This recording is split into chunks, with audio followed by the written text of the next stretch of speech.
Um desfecho inesperado para um caso de um homem inocente que ficou preso quase 20 anos. Ele morreu ao saber que ia receber uma indenização milionária. A história deste homem foi classificada como o maior erro da justiça na história do Brasil. E o pior é que este caso não é o único. Este homem nunca matou ninguém. Mas tinha o mesmo nome de um criminoso e acabou preso por engano por assassinato. Quem morreu foi eu. Entendeu? Eu sou um morto-vivo. A entrevista foi gravada há 5 anos. Seu Marcos Mariano estava cego, com câncer e tinha passado 19 anos na prisão. Mas estava vivo. Morreu esta semana.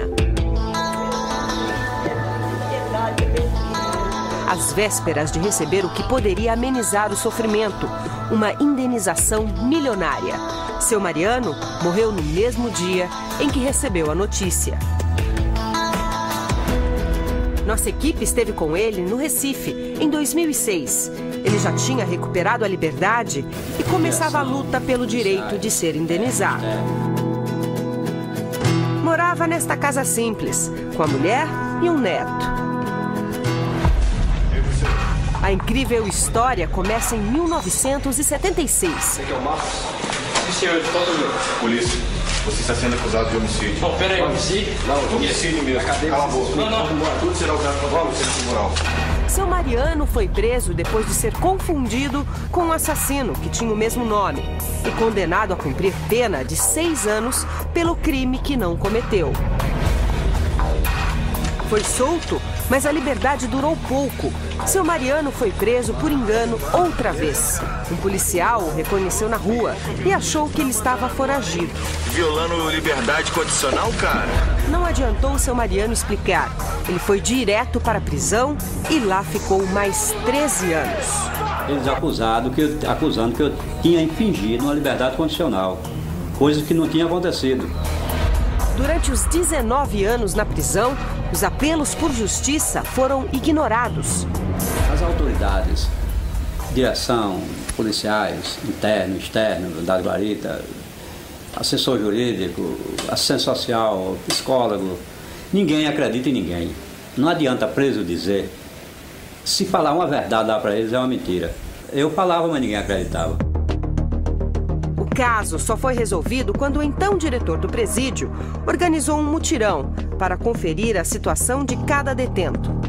Começamos a verificar a documentação dele e constatamos que ele não tinha um mandado de prisão, não tinha uma ordem judicial. Consequentemente, ele estava ali arbitrariamente.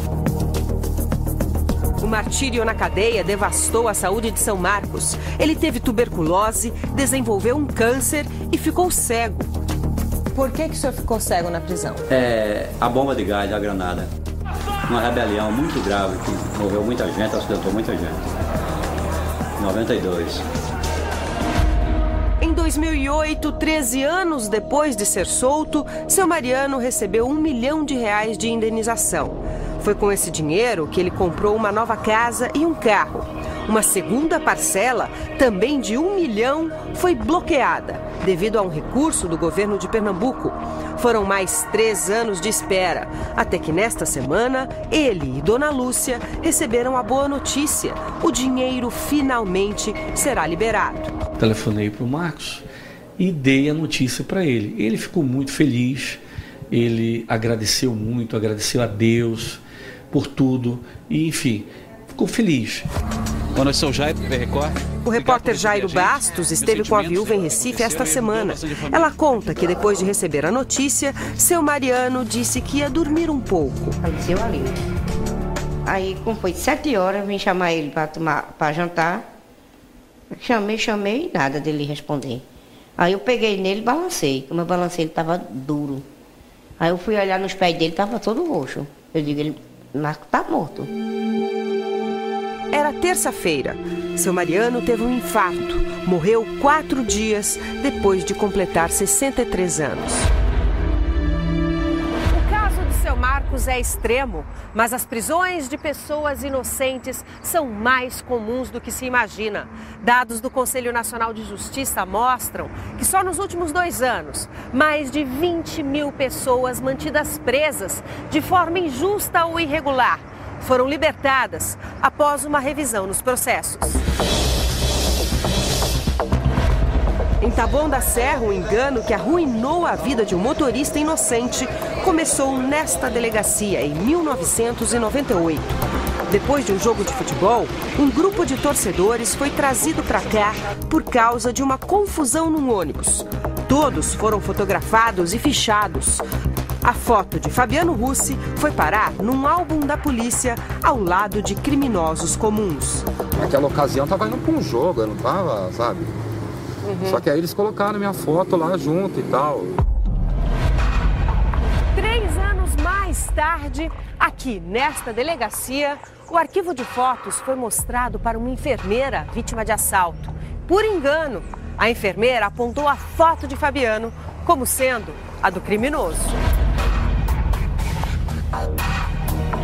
Veja que a foto parece distorcida e causa a impressão de que se tratava de um rapaz gordo, muito diferente das características de Fabiano. Ele conta que quando recebeu a intimação para prestar esclarecimentos à justiça, não tinha ideia do que estava acontecendo. Não tinha a menor ideia do que se tratava.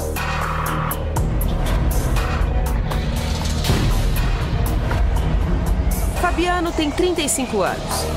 Esta é a primeira vez que ele volta ao fórum onde foi processado. Mudou minha vida assim. O motorista lembra que quando se apresentou ao juiz, nem sabia que precisava contratar um advogado. E ali mesmo, ele recebeu voz de prisão. Na hora que eu fui procurar o oficial de justiça, né? Ele perguntou, essa foto é sua? Eu falei, é minha. Essa foto é referente a um jogo que teve. Não tem nada a ver com crime. Ele falou, mas você está preso, você está sendo acusado de uma tentativa de latrocínio. Fabiano ficou preso 4 anos até provar a inocência. Fabiano foi julgado e condenado uma primeira vez aqui no Fórum de Taboão da Serra. Apelou para um segundo julgamento em que também foi condenado. Juízes, desembargadores, ninguém acreditava que ele era inocente e muitas provas foram ignoradas. Às vezes dá um sentimento assim de tristeza, né? Várias vezes, de indignação, de revolta. Né? Inconformado, Fabiano começou a estudar leis na cadeia e descobriu que poderia pedir um novo julgamento. E escreveu esta carta de 30 páginas com um apelo desesperado por justiça. Neste trecho, Fabiano escreveu: "Não deixarei de lutar pela minha liberdade e tenho certeza que ela vai chegar." A carta demorou 2 anos para chegar às mãos certas. As mãos da advogada Maíra Diniz. Ela é funcionária do Estado e atua como defensora pública para atender pessoas que não podem pagar advogado. Ele descrevia todas as injustiças que ele sofreu, né, em razão do processo. E eu li aquela carta. E a partir do momento que eu li aquela carta, eu me contaminei pelo sentimento de justiça dele. Maíra estudou cuidadosamente o caso e verificou que Fabiano tinha como provar que era inocente. Ele trabalhava num hotel em São Paulo na hora do assalto e apresentou este cartão de ponto, que tem a assinatura dele e a hora de saída, às 10h30 da noite. A impressão que dá é que eles não leram os autos da defesa, só leram da acusação. Isso que é a impressão que fica. Fabiano foi acusado de um crime cometido 1 hora antes dele terminar o expediente e a quilômetros de distância de onde ele estava. Além disso, 2 colegas de trabalho testemunharam que ele estava trabalhando. O hotel era na Vila Madalena. O crime foi cometido em Taboão. A gente está em São Paulo, né, um dia de semana. Eu acho que nem que ele fosse um super-homem, pegasse um helicóptero, ele chegava a tempo de cometer o crime e voltar para trabalhar. Maíra ainda provou que a forma de reconhecimento por foto foi ilegal. É ilegal manter álbuns de fotografias de suspeitos, torcedores, que álbum, fotografia que seja dentro de delegacias, é ilegal essa forma de reconhecimento. Por quê? Porque essa forma de reconhecimento induz as pessoas muitas vezes ao erro. No boletim de ocorrência, a vítima disse que o assassino era um homem de estatura mediana, ou seja, bem diferente.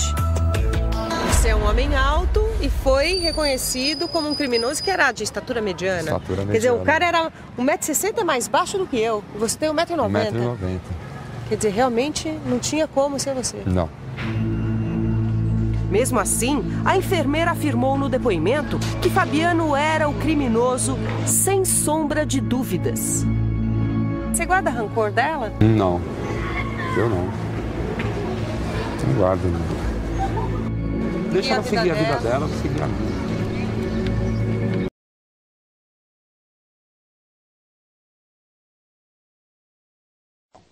E o médico Roger Abdelmaci ficou famoso no mundo inteiro por ser um dos maiores especialistas em reprodução humana. Mas ele também ganhou os noticiários pela acusação de abusar sexualmente de suas pacientes.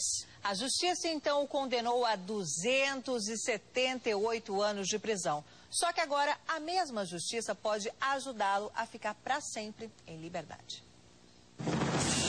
Não parece, mas este homem elegante e sorridente está condenado pela justiça a 278 anos de prisão.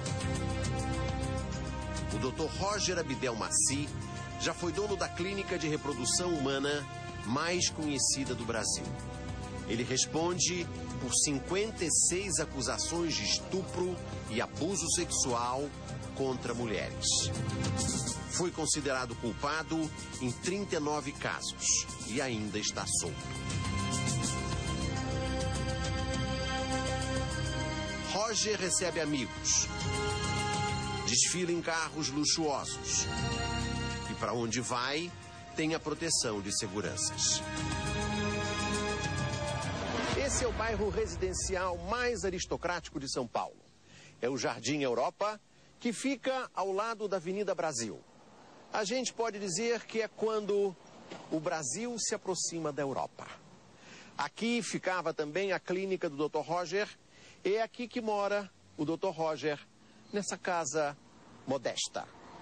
Durante 2 meses, uma equipe de produtores e cinegrafistas acompanhou a movimentação na porta da casa do Dr. Roger. Viu muito movimento, entra e sai de pessoas e carros. E viu também uma celebração.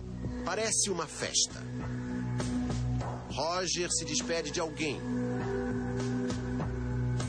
E logo recebe a visita de um casal que trouxe um champanhe. Roger Abdelmaci tem motivos para comemorar. Ele só passou 4 meses na prisão, mesmo com avalanche de denúncias que forçaram o fechamento da clínica dele no ano passado.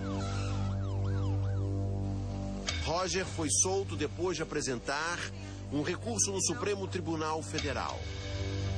Era a véspera do último Natal e o acusado ganhou um presente: a liberdade. Graças a uma liminar do então presidente do STF, Gilmar Mendes. O recurso ainda não foi julgado, mas enquanto a liminar existir, Roger não vai para a cadeia. E quanto à sentença de 278 anos de prisão? O advogado de defesa de Roger disse que ele está abalado e que vai recorrer outra vez.